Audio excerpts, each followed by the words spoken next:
The plate hit her chest before she even saw his hand move.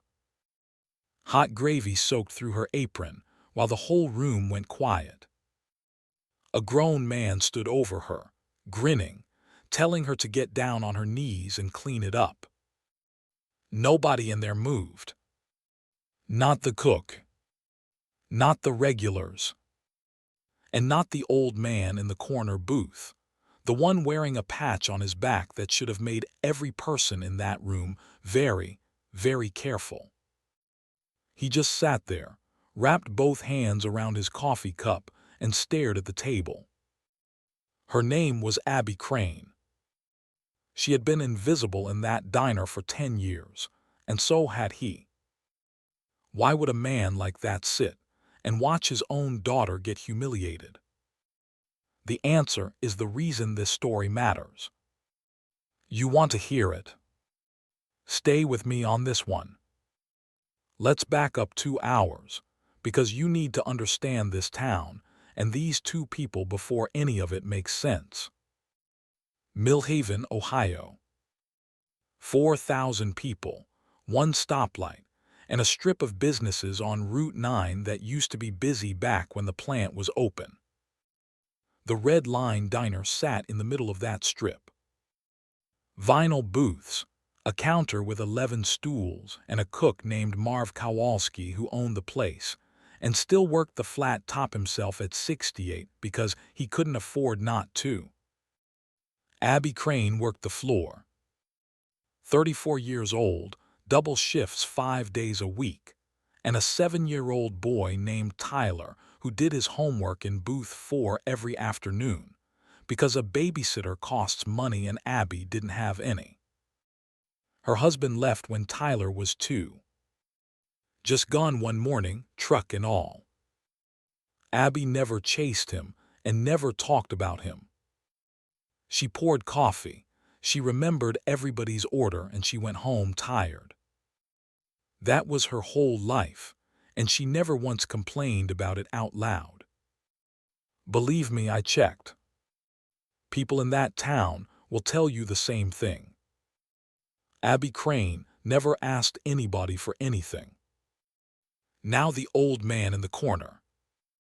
Every Tuesday, around 2 in the afternoon, a Harley would rumble into the lot and back into the same spot by the propane tank. The man who got off it was 61 years old, gray beard, hands like cracked leather. His name was Ray Crane, but for 40 years, everybody who mattered had called him Deacon. And on the back of his vest, he wore the patch of the Hells Angels. Full member. 4 decades. The kind of man who walks into a room and the temperature changes. Here is the thing, though. In the Red Line Diner, nothing changed when he walked in. He sat in the corner booth, ordered black coffee and 2 eggs from his own daughter, and she took the order like he was a stranger. Because as far as she was concerned, he was. 10 years earlier, Abby's mother got sick. Pancreatic. Fast and cruel. And Ray wasn't there for it, because Ray was 18 months into a stretch at Chillicothe for a charge he took so a younger member wouldn't lose custody of his kids. That was the code. That was the life he chose. He got out 2 weeks after the funeral. Abby met him in the parking lot of the cemetery, looked him dead in the eye, and said 11 words. You chose them over her. So stay chosen. Don't come back. He didn't argue. That's the part that tells you everything about Ray Crane. He didn't beg, didn't explain, didn't send letters. His pride wouldn't let him, and if we're being honest, his shame wouldn't either. But every Tuesday for 10 years, he rode 40 miles from Dayton to sit in her section, order $5 of food, leave a 20 under the plate, and ride home. 10 years. Over 500 Tuesdays. Father and daughter, 8 feet apart, total silence. Tyler didn't even know the old biker in the corner was his grandfather. Abby never told him. Now here is the thing. A silence like that doesn't break on its own. Something has to break it. And in Millhaven, that something drove a white pickup with chrome running boards and a vanity plate that said KESSLER. Wade Kessler was 45 years old, and he had never earned $1 in his life, but he had inherited plenty of them. His father owned property all over the county, and when the old man died, Wade got the portfolio, including the strip on Route 9 where the Red Line paid rent. Wade liked to eat where he collected. He'd roll in, take the big table by the window and perform. That's the only word for it. He performed being important for people who couldn't afford to look away. It started small, the way it always does. He'd snap his fingers at Abby across the room. He'd send food back twice just to watch her carry it. He called her sweetheart in a voice that made the words sound dirty, and he left a tip once that was 4 pennies arranged in a little square, and he watched from the window laughing while she cleared it. One afternoon, he made the 17-year-old busboy pick up a napkin he dropped on purpose. Then he dropped it again. Marv ground his teeth behind the flat top and said nothing, because Wade's signature sat at the bottom of his lease, and the renewal was 6 weeks out. Ray saw all of it. Every Tuesday, a little more. And you have to understand what that cost him, so let me tell you about the one time he'd interfered in Abby's life. Years back, before the funeral, Abby had a boyfriend who put a bruise on her arm. Ray found out. 2 members paid that man a visit, and he left the state by the weekend. Abby didn't thank her father, and she was furious. She told him she would not live in a world where her problems got settled by frightening people, that she'd rather take the hit than owe him one. "You don't get to play hero in my life," she said. "Promise me." And Ray, God help him, promised. So now he sat in that corner booth with his coffee, watching Wade Kessler circle his daughter like weather rolling in, holding a promise between his teeth. Then came the second Tuesday of October, and the day of the plate.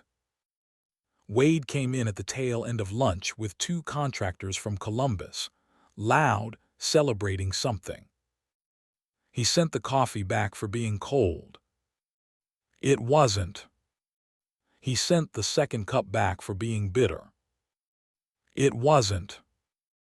Then Abby set down his open-faced roast beef, and Wade looked at it, looked at his buddies to make sure they were watching, and said, "This isn't what I ordered, honey." She said quietly, "It's what you asked for, I wrote it down." And Wade Kessler picked up that plate and shoved it into her chest. Gravy down her apron, the plate hitting the tile, the whole diner going still. And Wade leaned back, spread his arms, and said the words, "Clean it up. On your knees, since you can't do your job standing up." Tyler watched from booth 4 with his pencil frozen over his math sheet. Marv came around the counter untying his apron, and Wade didn't even look at him. He just said one word, "Lisa." And Marv stopped like he'd hit a wall. Believe me, that word did more damage than a fist would have. Abby got down and cleaned the floor. 7 feet away, her father sat with his hands flat on the table, pressing down so hard his coffee shivered in the cup, keeping a 10-year-old promise while it skinned him alive. Wade even glanced over at him on the way out, at the beard and the vest, and smirked. "Halloween's not till the end of the month, Grandpa." Ray looked at the table and said nothing at all. The truck pulled out. Somebody's fork finally clinked. Marv flipped the sign early that night and mopped the floor himself while Abby cashed out in the back. Tyler got a free slice of cherry pie and fell asleep against her shoulder on the drive home. The lights went off up and down Route 9, same as always. It was quiet. It honestly seemed like the worst was over.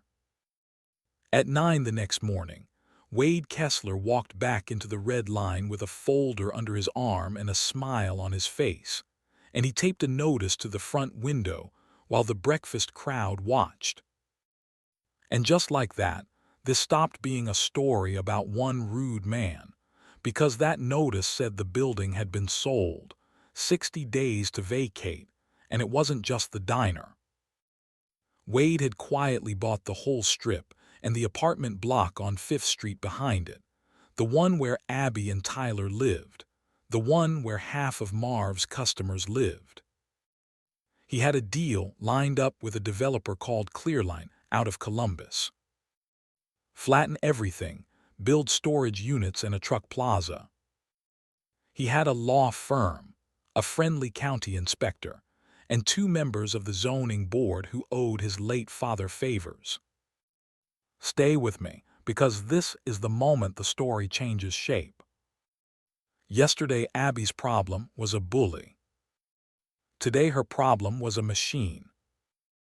Job and home, both on the same 60-day clock, and no one in that county with the power to stop it who wasn't already bought. Wade wasn't even done. On his way out, he stopped by the counter and told Marv, loud enough for the room, "You should have fired her when I told you to." This got personal, Marv. It didn't have to. Then he tapped the glass over the notice twice, like knocking on a coffin, and left. Abby stood at the coffee station with the pot in her hand and did the math every working person knows by heart. First and last month on a new place she couldn't afford, in a town with no other diner to hire her, with a boy in 2nd grade. The math didn't work. It wasn't going to work. It was a Tuesday. Ray was in the corner booth, and he'd heard every word. And here is where it happened. The thing in the title. The thing this whole story turns on.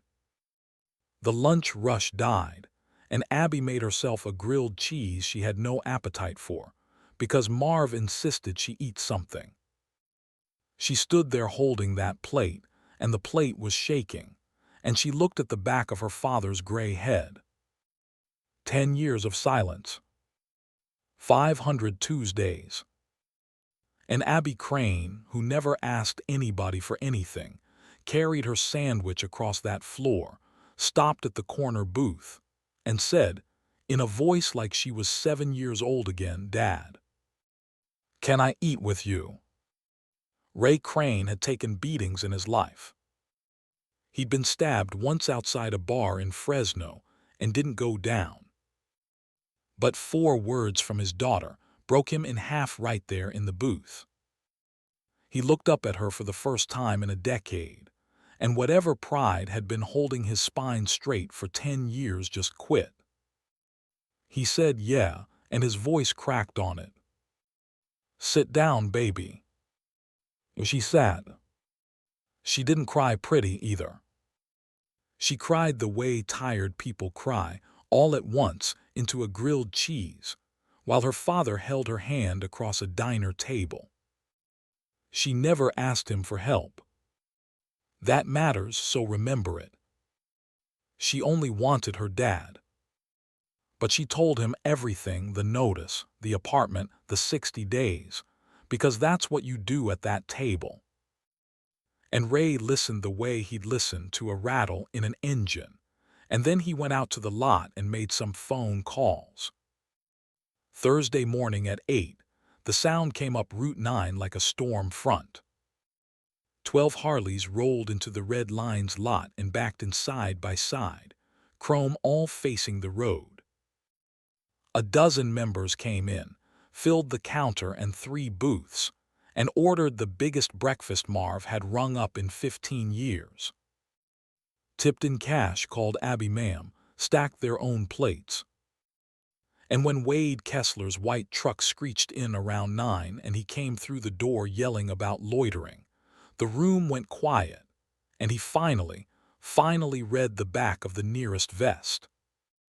His mouth actually stopped working. A big man named Bear looked down at him with no expression at all and said, real gently, Tuesday, "You threw a plate at Deacon's daughter."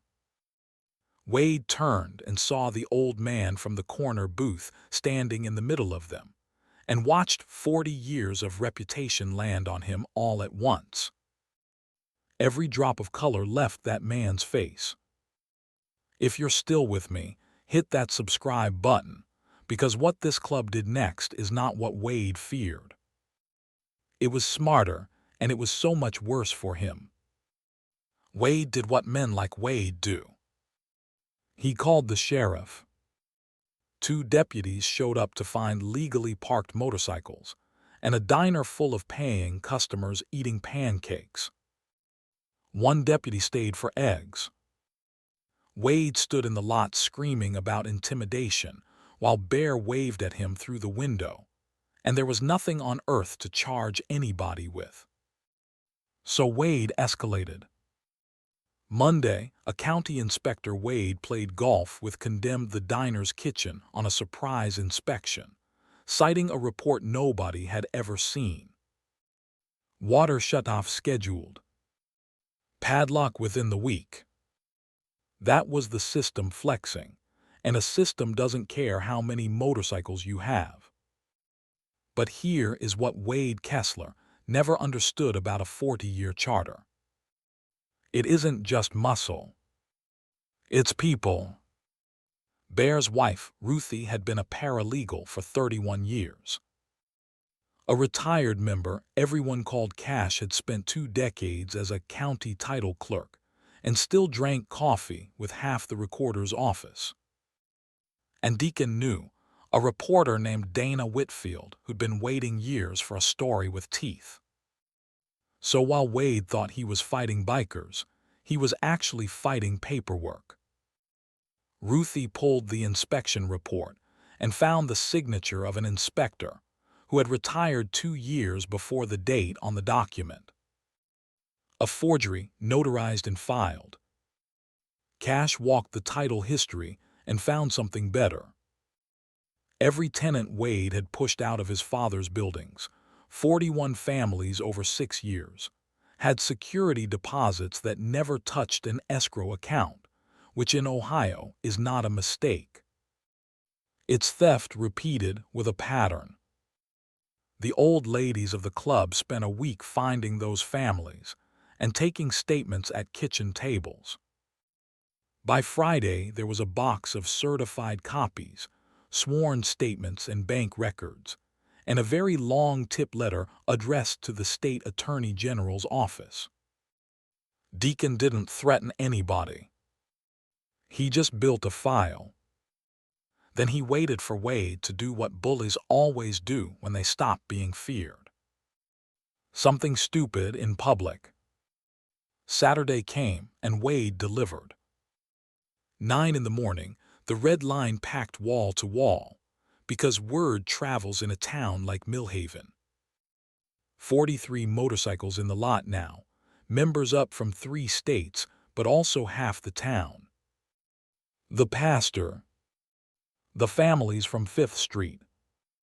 Tyler in booth 4 in his good shirt. And through the door came Wade Kessler with a locksmith, a folder, and the same 2 deputies, announcing that by order of the county this building was condemned and everybody had 5 minutes to get out. He was smiling when he said it. He was still smiling when Ruthie stood up from the counter in her church clothes, put on her reading glasses, and took him apart. She did it slow and loud like a teacher. Certified copy of the inspection report, and next to it, certified county records showing Inspector Dale Hurd retired in 2024, 2 years before he supposedly signed it. Forgery of a public document, a felony. Then the deposits. 41 families, she said, holding up the statements one by one, and she read the names because names land harder than numbers. The Ortiz family. The Pruitts. Miss Eleanor Sachs, 82, who lost $1,500 she'd paid in quarters and tens. Dana Whitfield stood on a chair filming the whole thing, and the older deputy read that inspection report twice, looked at Wade, and quietly stepped away from him, the way you step back from a stove somebody left on. That's the moment the system let go of Wade Kessler's hand. You could actually watch it happen. And Wade broke. In front of the whole town, he grabbed Abby's arm as she passed with a coffee pot and shoved her into the counter, screaming that this was her doing, that she was finished in this county. Coffee everywhere. Glass on the tile. The room surged, 40 bikers coming off their stools at once, and Deacon froze every one of them with one raised hand, because he needed the next 10 seconds clean. He stepped between his daughter and Wade Kessler and just stood there. Didn't touch him. Said one sentence, close and quiet. You put your hands on my daughter in front of 2 deputies and a camera. Wade swung anyway. Ray Crane, 61 years old, moved his head 4 inches, let the punch die in the air, and stepped back with his hands open. Assault on Abby, attempted on Ray, forgery and larceny by the boxful. They cuffed Wade Kessler between the counter and booth 4, and he went out the door of the Red Line Diner past the tip jar and the pie case, screaming about lawyers, while 82-year-old Eleanor Sachs held the door open for the deputies. Nobody cheered, and somehow that was worse for him. The whole town just watched him go, the way you watch a tow truck take a wreck off the road. Then the room exhaled, and Marv fired up the flat top, and this is the part I actually wanted you to hear. Tyler climbed out of booth 4, walked up to the huge gray-bearded stranger everybody was treating like the most important man in Ohio, and looked way up at him. "Mom says you're my grandpa," he said. Ray got down on one knee, which took some doing, and said that's right. And Tyler thought it over the way 7-year-olds do, dead serious, and asked him, "Well, can I eat with you?" The same question, 1 generation later, and it hit that old man just as hard the second time.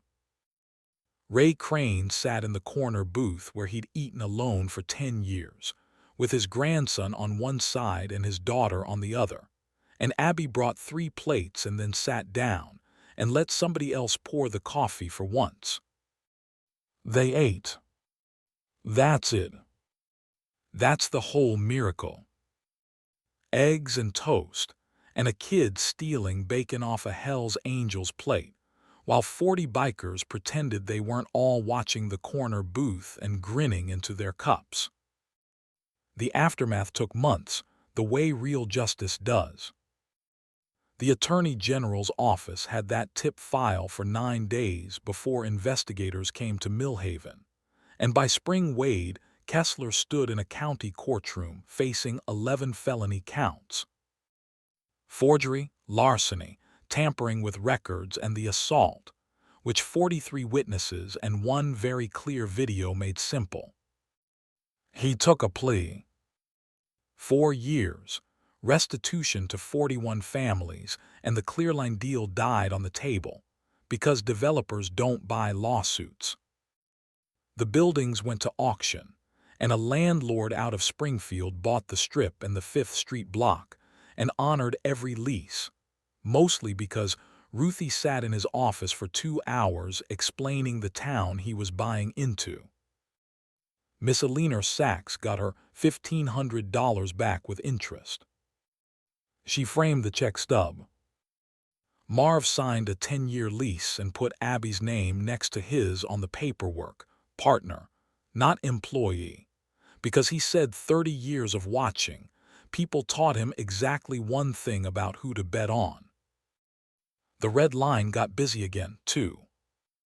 Turns out 40 bikers telling 3 states about a diner is better advertising than a billboard. Tuesdays are still Ray's Day, but now there's Sunday dinner too, at Abby's place, where a Hell's Angel with 40 years on his patch does the dishes because his daughter cooks, and that's the rule of the house. He's teaching Tyler to change oil. The motorcycle conversation has been tabled until Tyler is 35, by order of Abby, and nobody in that club is brave enough to appeal it.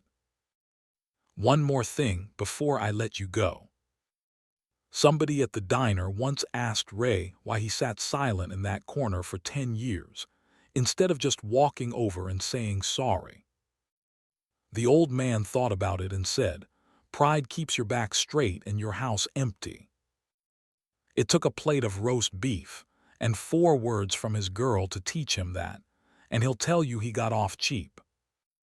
These days, every Tuesday at 2, the Harley backs into the same spot by the propane tank, and the corner booth is never empty when he gets there. And every Tuesday, the same small thing happens, and I don't think Abby even knows she does it. The plate touches the table without a sound. She sets it down in front of her father's soft, both hands like it's worth something. Because in that diner once, a plate got thrown, and a family got broken long before that, and it was one small question that put it all back together. "Dad, can I eat with you?" He says yes every time. He always will.